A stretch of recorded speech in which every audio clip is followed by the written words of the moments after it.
நிலவின் ஒளியை பிடித்து பிடித்து பாலில் நனைத்து கன்னங்கள் செய்து விட்டார்.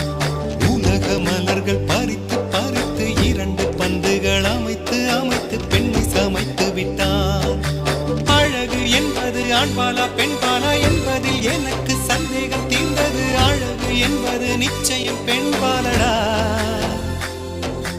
கவிதை என்பது மொழியின் வடிவம் என்றொரு கருத்தும் இன்று உடைந்தது. கவிதை என்பது கன்னி வடிவமடா. மின்னலை பிடித்து மேக